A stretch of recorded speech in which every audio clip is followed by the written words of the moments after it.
et après, enfin, le troisième. C'est ça que nous donne ce triple message, nous dit qu'il sera rejeté. Mais qu'est-ce qu'on nous dit donc dans l'Apocalypse 14? Ces messages, plutôt de l'Apocalypse 18, ces messages de l'Apocalypse 18, je voudrais souligner un point très important. Je dirais ce point a été un point d'achoppement pour certains dans différents ministères tels que je l'ai constaté. Ce message d'Apocalypse 18, il y a deux appels. Et d'ailleurs, tout à l'heure, nous venons de le lire. Donc 1 à 3, Apocalypse 18, 1 à 3, on nous parle de l'autre ange. Et 4 et 5, on nous dit qu'il n'y voit. Ce n'est pas dans la même continuité. C'est pour ça que dans l'Apocalypse 18, nous avons deux appels. Nous avons deux appels. J'espère que vous avez le tableau que je vous ai envoyé. C'était pour que ce tableau puisse nous aider à suivre. Bon, je vais encore, à la fin, je vais essayer d'encore de vous la mettre pour que vous puissiez encore regarder. Et on aura encore à l'exploiter en profondeur, mais pour le moment, je vais tout simplement de vous montrer ce cadre-là de message de l'Apocalypse 18. Donc, dans l'Apocalypse 18, il y a deux appels. Il nous est dit aussi à la page 134, deux purifications du temple, deux appels à sortir de Babylone. Message choisi, volume 2, à la page 134. Que toute âme qui tient fermement le drapeau de la vérité proclame la loi de Dieu, se souvienne que la foi de Jésus est liée au commandement de Dieu. C'est ce que nous avons dit tout à l'heure. Maintenant, nous allons continuer dans la suite. Ça, c'était pour vous rappeler ce que nous avons lu. Le prophète dit, je vis descendre du ciel un autre ange. C'est ce que nous venons de lire dans l'Apocalypse 18, au premier verset.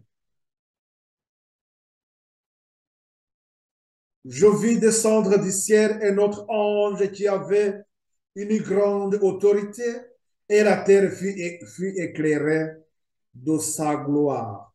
Il cria d'une voix forte, disant, elle est tombée, Babylone la grande. Elle est devenue une habitation de démons. Apocalypse 18, 1 à 2. Le même message avait été donné par le second ange. Babylone est tombée. Donc, c'est ça, c'est l'Apocalypse 14 au verset 8. Le message du deuxième ange, donc dans cette ligne de réforme de l'Apocalypse 18. Plutôt de l'Apocalypse 14. Cette ligne de réforme des Millérites. Donc, ce même message avait été donné par le second ange.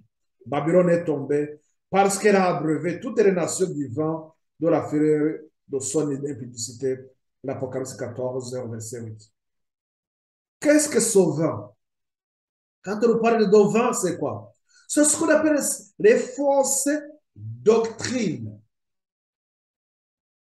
Quand on parle de fausses doctrines, rappelons-nous ce qui s'est passé, l'histoire de l'Église, les ouvriers de la troisième heure, les disciples. Nous avons vu que à l'époque des disciples, aucun mensonge ne pouvait trouver place dans les rangs du peuple de Dieu. Ils étaient dans la vérité, rien que dans la vérité. Mais ici, on nous parle des fausses doctrines. Ces fausses doctrines, vous savez à quel moment ça s'est passé, sont arrivées avec l'apostasie. Et si vous vous rappelez ce que nous avons vu dans les prophéties de Daniel, c'est à l'arrivée aussi de la puissance de la petite corne. Bon, je fais une allusion, donc vous pouvez aller dans cette étude, retrouver ça. Bon.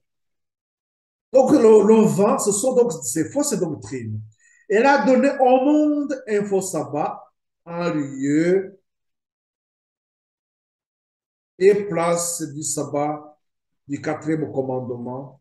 Et elle a répété le mensonge que Satan a enseigné par la première fois à Ève et à Éden, l'immortalité, l'immortalité naturelle de l'âme.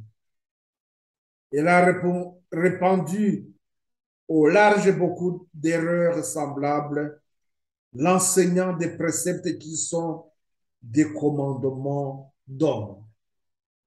Donc, nous voyons que ces enseignements, ce ne sont que ces erreurs, ça devient que des commandements d'homme. Vous pouvez regarder dans ça, je lance un appel à chacun individuellement de voir si réellement ce qu'ils avaient comme enseignement dans les églises respectives, voir réellement s'il n'y a pas des mensonges, des fausses enseignements, cela qui viennent des raisonnements, des opinions humaines, ceux qui ne sont pas de la parole de Dieu.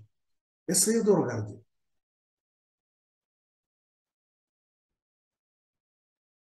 Si c'est le cas, Marc 7,7, il nous a dit que les prières, le culte de ces gens ne peut pas être exaucé, accepté, agréé par notre Seigneur parce que leurs enseignements sont des enseignements des hommes. Donc, ils sont écartés de la parole de Dieu.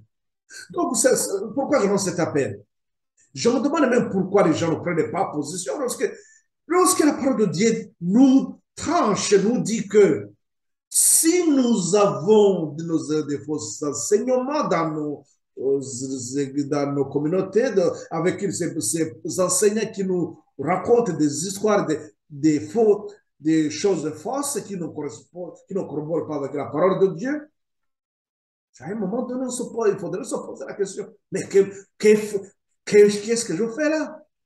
Mais la parole Marc 7, je répète, prenez la Bible et vous lisez ce passage, Marc 7, 7, Marc au chapitre 7 au verset 7. Dieu ne peut pas agréer sur une culte qui est comme ça, ne peut pas exaucer les enseignements. Ne soyons pas, ne tombons pas dans les pièges comme les gens disent, mon église, mon église, mon église. Regardez comment même je suis rentré là-bas. Soit c'était tout près de chez moi, et c'est là où mes parents m'ont amené. Après, ils m'ont baptisé. Et est-ce que on est prêt à répondre? Est-ce que nous sommes prêts à justifier, à défendre nos convictions? Et est-ce que ces convictions viennent vraiment de la parole de Dieu? Donc, c'est quelque chose que ça, c'est un travail individuel.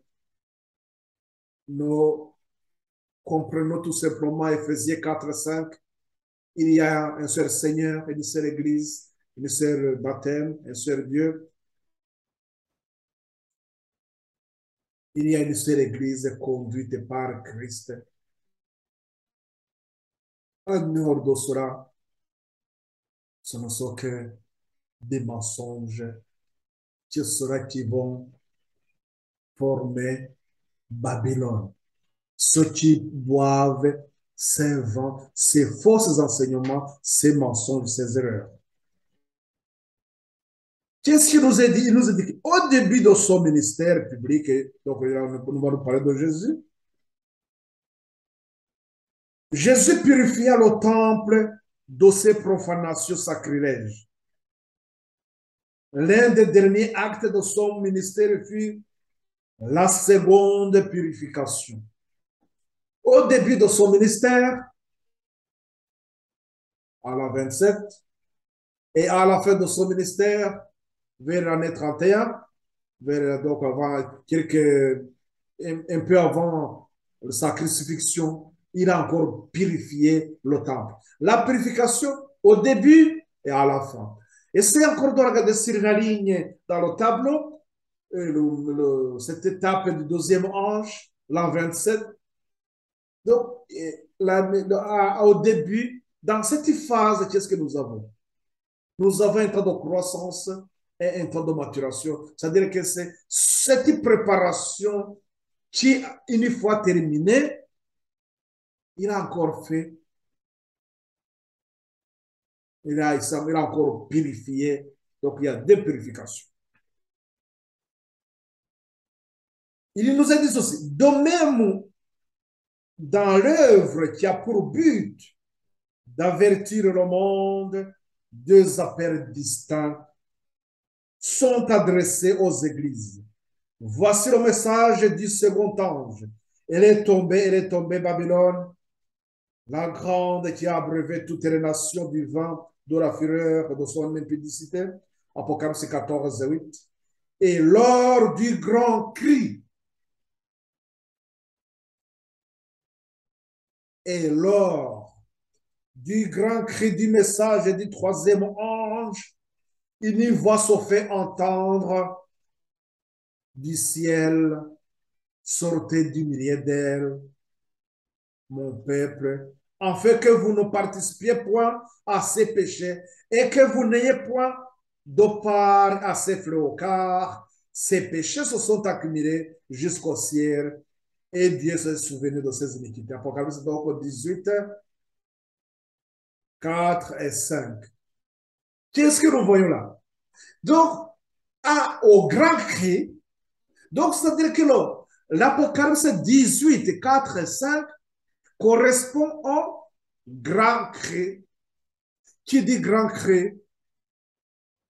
L'amplification du message du troisième ange. Mais remarquez quand même que avant que nous arrivions à l'Apocalypse 4 et 5, nous avons l'Apocalypse 18, 1 à 3. La question qui est posée, quand est-ce que ce message d'Apocalypse 18, 1 à 3? Ce qui va nous permettre de comprendre dans la suite que l'Apocalypse aussi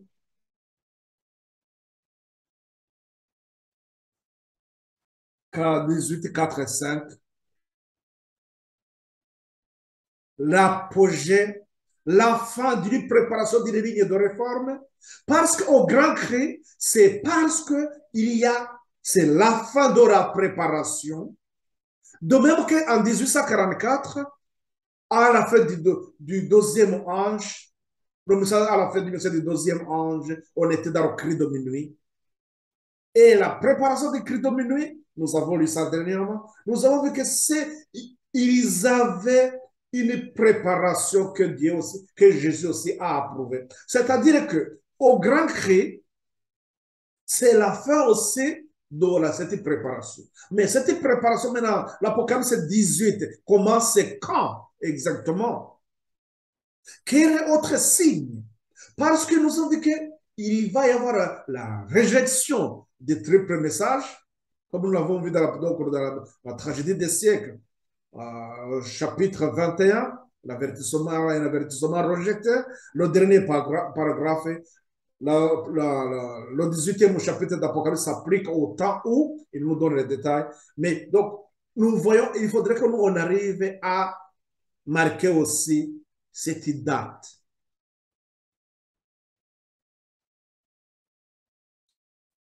Nous n'avançons pas à l'aveuglette. Nous ne pouvons pas nous permettre de dire oui, l'Apocalypse 18 commence à tel moment, comme certains le disaient, même que je pense qu'il continue même de le dire certains, même dans la plupart des ministères. Et il disait que c'est en 1888, dans cette crise de Minneapolis, lorsque John C. Wagner a annoncé que c'est notre justice. Et ils se sont, je sais sur quoi ils sont basés quand ils disent c'est ça, mais remarquez quand même que c'était une erreur. Maintenant, je vais vous montrer ce qui se passait. C'était un autre signe qui nous marque la date. Nous lisons dans, nous lisons, nous lisons dans Revue du Hérald.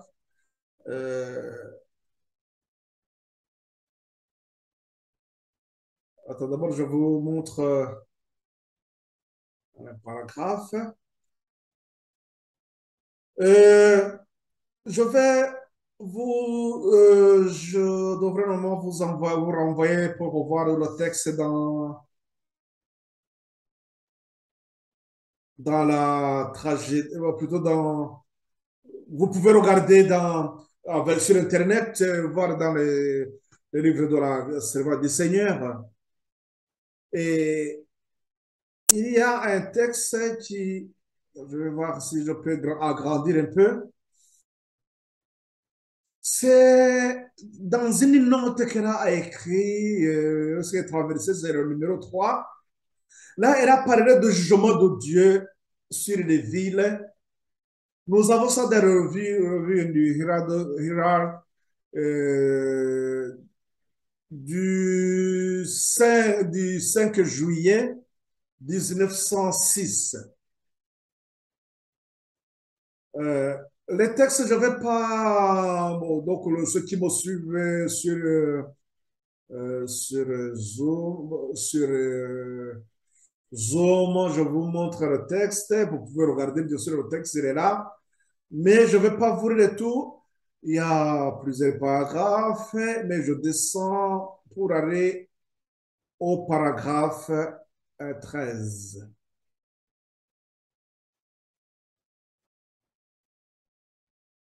Son paragraphe 13, et il nous aide, il nous décrit, je crois quand même dans Témoignage volume 3, je crois que nous avons ça dans Témoignage volume 3. Mais dans Témoignage volume 3, et là, on ne nous donne pas et on ne nous donne pas la date telle qu'elle est indiquée en anglais. Je regarde un peu, je crois que c'est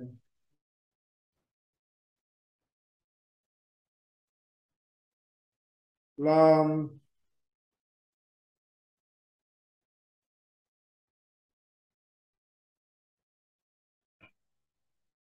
le témoignage volume 3, je crois que c'est oui, c'est le témoignage volume 3. Je pense que je ne me trompe pas.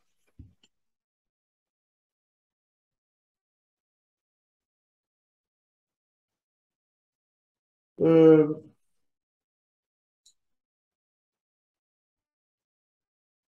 à la page 2, la crise finale, donc c'est au chapitre 53. La servante du Seigneur nous dit que nous vivons au temps de la fin. La succession rapide des signes de temps proclame l'imminence de la venue du Seigneur.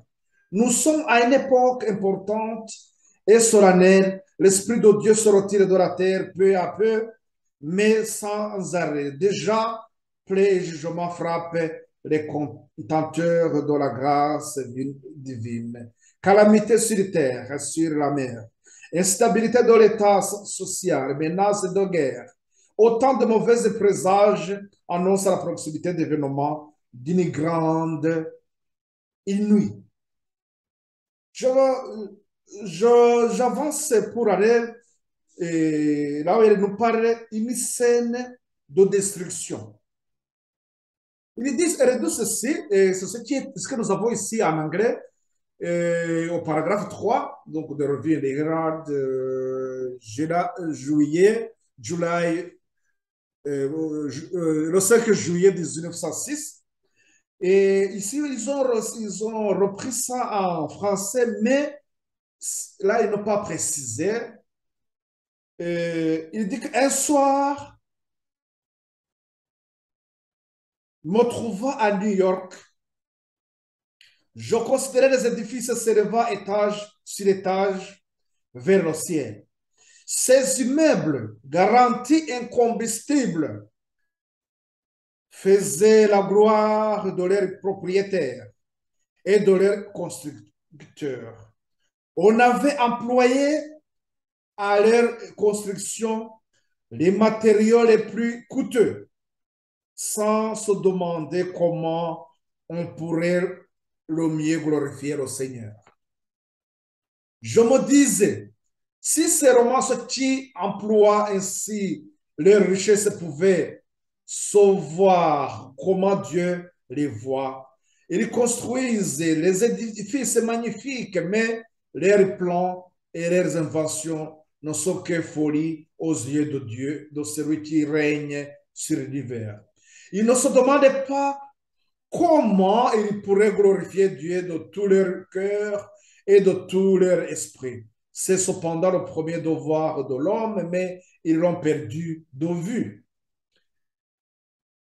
Tandis que s'élevaient ces constructions, leurs propriétaires se réjouissaient orgueilleusement d'avoir assez d'argent pour satisfaire leurs ambitions et exciter la jalousie de leurs voisins. Mais une grande partie de cet argent avait été obtenu d'une manière injuste en exploitant le pauvre. Ils oubliaient qu'aussi toute transaction, tout acte unique et toute affaire frauduleuse sont enregistrés. Il arrivera que les hommes atteindront dans la fraude et l'insolence une limite que Dieu ne leur permettra pas de dépasser.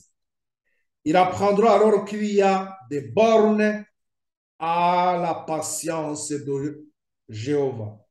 Puis une autre scène passa devant moi. On donnait à l'alarme et l'incendie s'était déclaré.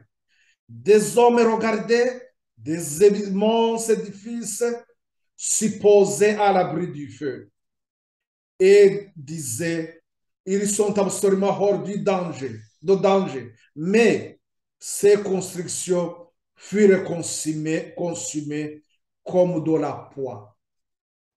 Les pompes à incendie ne purent empêcher leur destruction. Les pompiers n'arrivaient pas à les faire fonctionner. Il m'a été dit que lorsque le jour du Seigneur viendra, si aucun changement ne s'opère dans le cœur de ces orgueilleux et de ces ambitieux, ils constateront que la main autrefois puissante pour sauver est également puissante pour détruire. Aucune force terrestre ne saurait retenir la main divine. Il n'est pas de matériaux qui puisse préserver une construction de la ruine lorsque viendra le temps fixé par Dieu pour châtier ceux qui méprisent sa loi et nourrissent une ambition égoïste. Ce que je suis en train de vous lire, vous pouvez regarder, vous trouverez ça dans les livres, les témoignages en anglais. C'est à la page 11 dans le volume 9. Témoignage volume 9 à la page 11. 9, 11. 9, 11. Le 11 septembre, qu'est-ce qui s'est passé? Est-ce que cette scène n'est pas décrite comme tel que nous venons de le voir? Lorsqu'ils avaient construit, lorsqu'ils voyaient les deux tours qui étaient là à New York, ils pensaient que ces tours, c'est ce que nous est dit ici au paragraphe 13 de la revue Donc, il pensait que ces tours sont construits, sont construites avec les matériaux qui résisteront à la flamme. Mais qu'est-ce qu'on vient de nous dire? C'était comme du poids. Lorsque les pompiers ont essayé même d'éteindre, ils ne pouvaient pas. Je pense que le 11 septembre 2001, comme je viens de vous le dire, c'était cette citation, cette vision à servante du Seigneur l'a eu en 1906. 1906, elle a écrit ça dans Témoignage de volume 9 à la page 11. Est-ce que vous voyez que, est-ce que serait-il un hasard pour que ces paroles nous retrouvons dans ce livre-là, Témoignage de volume 9 à la page 11? Et que ce qui est décrit, ça s'est passé réellement le 11 septembre. Et qu'est-ce qu'il nous a ajouté? Il nous a dit que ce serait l'accomplissement de l'Apocalypse 11, 18, 1 à 3. L'Apocalypse 18, 1 à 3, comme nous venons de le voir, c'est quoi? C'est cette première appel. Ceux qui me suivent, je vais essayer de le signer. Attends, je le signe avec quoi?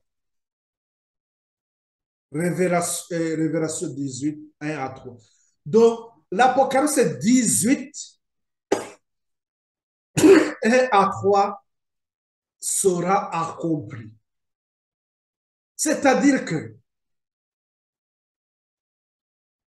la chute des tours, c'était un signe que Dieu a manifesté au monde entier.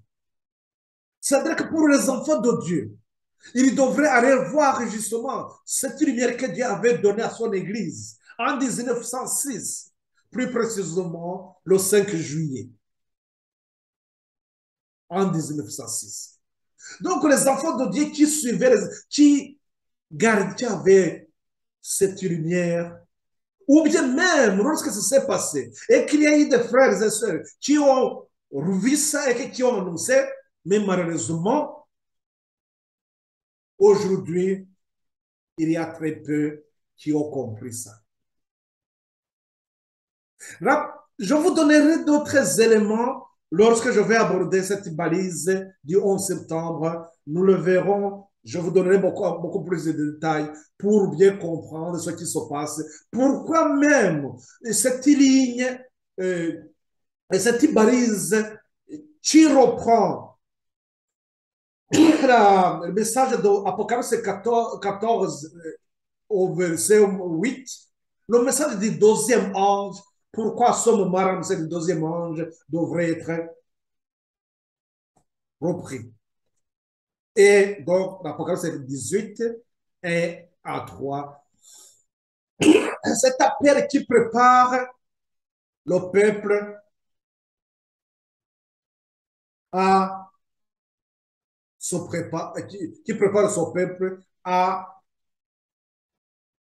participer à cette grande réforme. Donc, ce cri, ceux qui vont sonner le cri, le grand cri d'Apocalypse 18, 4 et 5. Donc, si nous voyons bien, si on n'a pas eu cette précision, on aurait du mal justement à comprendre réellement à quel moment, alors que d'autres messages, Dieu avait marqué le temps. Donc, le temps bien marqué, à quel moment tel message devrait arriver. Donc, pour nous aussi, on allait être toujours dans la confusion de ne pas savoir à quel moment. Mais ici, il était bien précis que dans témoignage, encore je répète, ce n'est pas un hasard que ces mots ont été écrits dans le volume 9 à la page 11. 9/11, le 11 septembre. Et là, on nous dit que c'est l'accomplissement de l'Apocalypse 18, 1 à 3. Donc, ça veut dire que son premier appel, nous avons le début de son premier appel. Donc, pour ça, j'aimerais que mes frères et sœurs arrivent à aller vérifier ce que je viens de vous annoncer ici. Vérifier, vérifier. Et là, je pense que ça va vous permettre de dire non, donc c'est vrai qu'on s'était trompé. Le grand cri n'a pas commencé en 1888.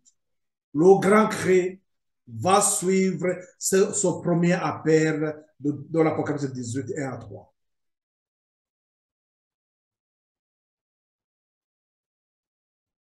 Donc, c'est que ça, c'était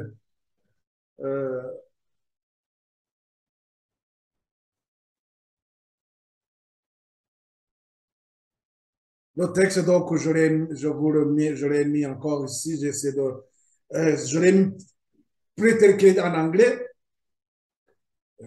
En français, c'est ce que je viens de vous lire aussi dans le témoignage volume 3, au chapitre 53. Vous pourrez regarder ça et vérifier. Donc, les frères et sœurs, je ne vais pas aller au-delà de ça. Ce que je voudrais vous montrer tout simplement, c'est le cadre. Quand est-ce que ce message devrait commencer? Devrait commencer à la chute des tours, le 11 septembre. C'est une ligne que nous mettons en parallèle avec le message du deuxième ange. Donc là, nous sommes dans la deuxième génération.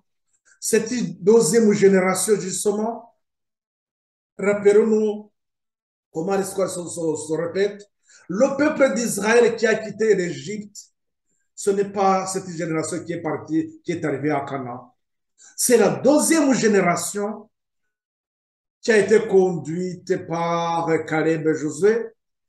Et donc, ils ont dû retourner dans le désert.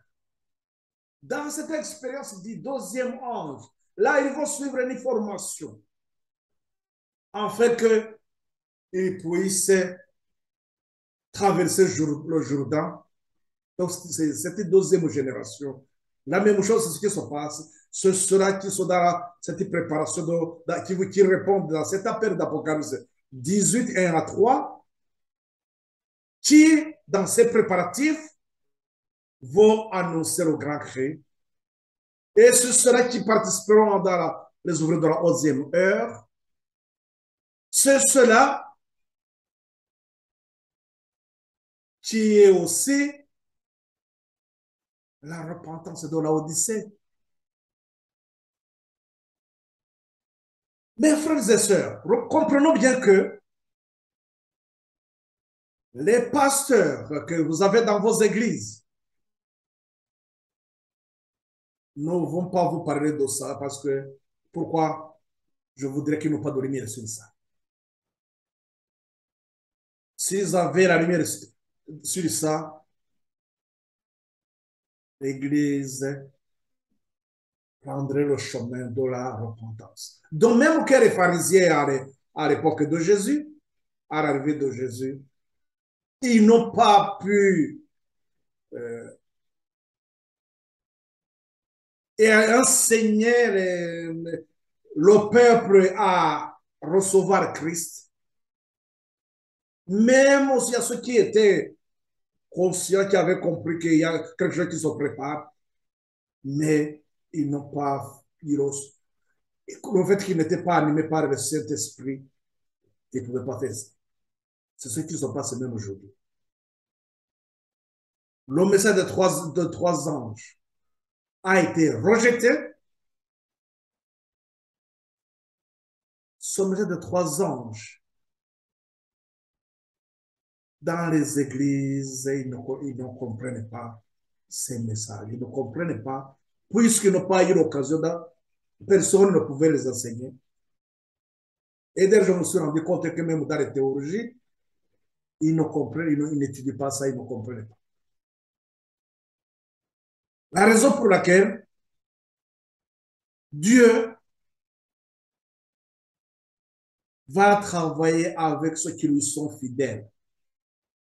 C'est pour cela que des laïcs sont suscités pour terminer l'œuvre. Et ces laïcs, même s'ils étaient au sein des églises, on les pousse dehors pour qu'ils ne dérangent pas les tranquillités. Mes frères et sœurs, je vais m'arrêter sur ce point. Nous venons de voir à quel moment le message d'Apocalypse 18, 1 à 3, son premier appel, la date, sa date, le 11 septembre 2001. Le deuxième appel, Apocalypse 18, 4 et 5, il correspond au grand cri. Ce grand cri, c'est lorsque son message, c'est à la fin de cette préparation, de même que dans la ligne de réforme des minérites, le cri de minuit est arrivé justement dans une puissance. Et c'est comme ça que aussi le grand cri viendra à ce moment-là.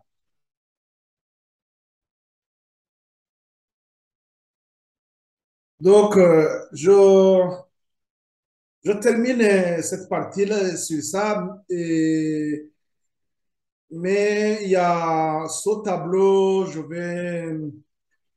il faut que j'aimerais vous ramener encore ce tableau qui va, ce tableau, ce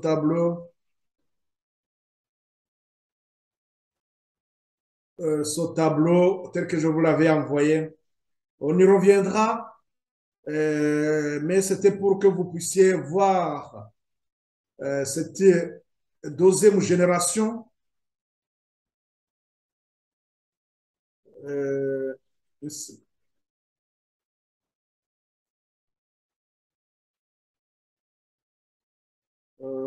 désolé, oui, ça c'est bon. Oui, donc j'essaie de, on y reviendra, mais regardez quand même là l'Apocalypse, donc c'était pour que je vous montre son schéma. Donc l'Apocalypse 18,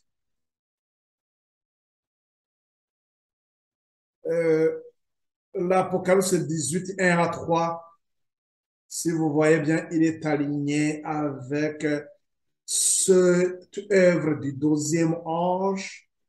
Donc c'est un tas de rafraîchissement. Nous avons 2 Corinthiens 6 à 17 et Acte 3, 19.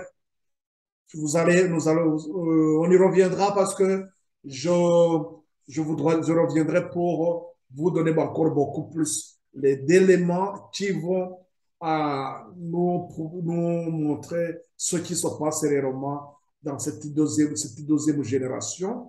Et c'est ce que nous avons, par exemple, si nous voyons que cette ligne des millérites, donc on avait Daniel 8 au verset 14, et dans la dernière ligne de réforme, la dernière génération qui commence en 1989, je vous montrerai ça aussi que c'était pourquoi 1989, parce que cela c'est avec Daniel 11, 40 à 45 qui nous indique aussi cette date. Et donc, c'est-à-dire en 1989, dans les événements de ce monde, il y a des choses qui sont passées. C'est donc de la chute de Hérissès. Et donc, il y avait cette préparation.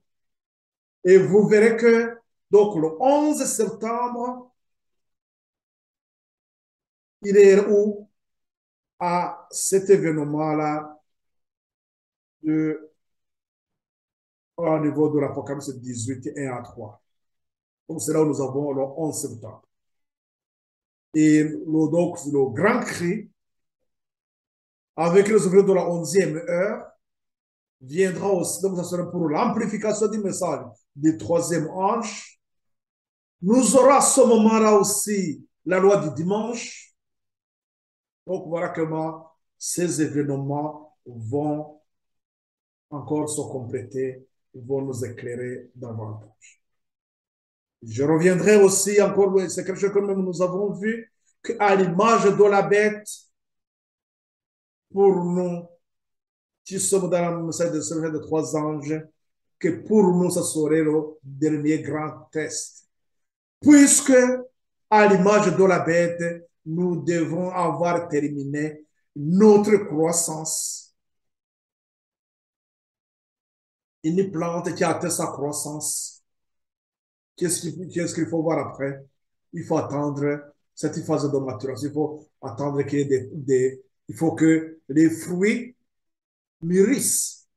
Donc, une plante qui a atteint sa maturation, qui n'a pas de fruits, ce n'est pas ce temps de maturation qui va changer quoi que ce soit. Donc, cette plante, elle n'a pas,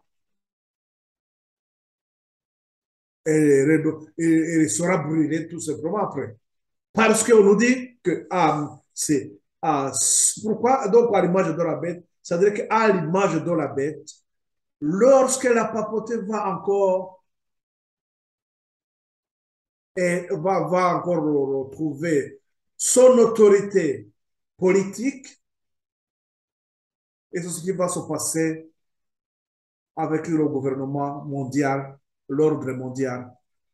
Qui sera à la tête? Posez-vous bien la question. Qui sera à la tête? Nous, la parole de Dieu nous a bien prévenu, et c'est la papauté qui sera à la tête. Les événements, je pense, sont beaucoup plus clairs devant vous. Vous pouvez comprendre que c'est ce qui va se passer. Et qu'est-ce qui manque? Vous voyez que tout se met en place, le gouvernement mondial, et il va se mettre en place. Et c'est le pape qui sera à la tête. Ça serait donc l'accomplissement d'Apocalypse 17, ce que nous avons vu, l'Apocalypse 17, 12 à 14. Les 10 rois vont donner l'autorité, la puissance à la bête. Et c'est ce que nous avons aussi dans l'Apocalypse 13. Et on y reviendra, mais c'était pour que vous puissiez au moins comprendre pourquoi nous annonçons que nous sommes à la fin des temps. Que la grâce du Seigneur vous accompagne. Je vous vois vous tous qui me suivent sur Facebook. Que la grâce du Seigneur vous fortifie et on y reviendra. Je sais que c'est beaucoup plus compliqué pour certains, surtout ceux qui sont nouveaux dans la parole de Dieu. C'est beaucoup plus compliqué. Ça, normalement, c'est ce que nous avons dans Hébreu, je pense Hébreu chapitre Hébreu 7, si je me rappelle bien. Ça, c'est ce qu'on appelle la nourriture solide. Donc, c'est pas tout le monde qui peut comprendre. Mais ceux qui ont compris, je pense, peuvent amener l'autre aussi et prendre le temps de lui expliquer même lui expliquer d'autres points qui ne sont pas bien compris. Donc, Hébreu 7, là, on nous dit que nous sommes en train de manger une nourriture solide. Donc, c'est pour cela qui sont dans le message des trois anges, qui peuvent vraiment comprendre. Ceux qui ont compris le message du premier ange, qui ont compris cette expérience du message du premier ange, le message du deuxième ange. Donc, si nous sommes dans le message du troisième ange, dans le message du troisième ange, on ne peut pas comprendre le message du troisième ange si on n'a pas compris le message du deuxième ange. On ne peut pas comprendre le message du deuxième ange si on n'a pas compris le message du premier ange. Je vous ramène dans ces études que nous avons commencé au début et y aller progressivement. Je reste à votre disposition, bien sûr. Si un accompagnement est nécessaire, ne manquez pas à m'envoyer un message. Je ferai tout pour voir comment vous accompagner pour que vous arriviez aussi à manger cette nourriture solide. Que la grâce du Seigneur vous accompagne. Priez pour moi, je prie pour vous aussi. Dieu seul sait comment il va étancher notre soif, il va nous rassasier Soyez tout simplement prêts à écouter et à marcher dans la lumière que vous avez reçue. Prions pour remercier notre Seigneur.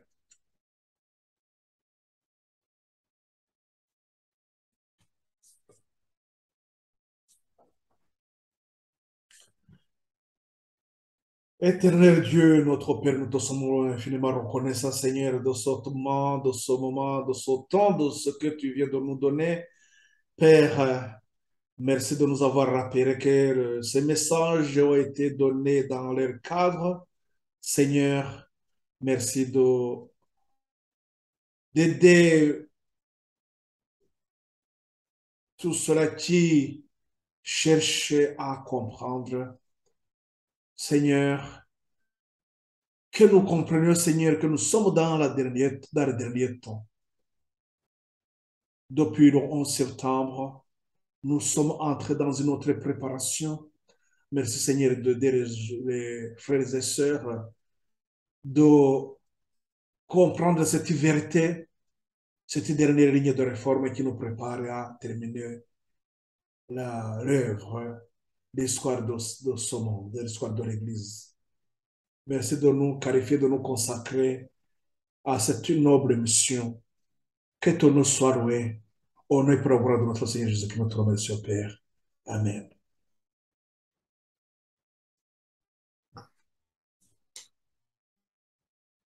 Bon, merci. Et donc, à la prochaine occasion, je vais essayer encore de revenir sur ce tableau et pour que nous puissions comprendre la portée justement de ces messages et encore revenir, essayer d'aligner ces événements pour que nous puissions comprendre réellement là où nous en sommes.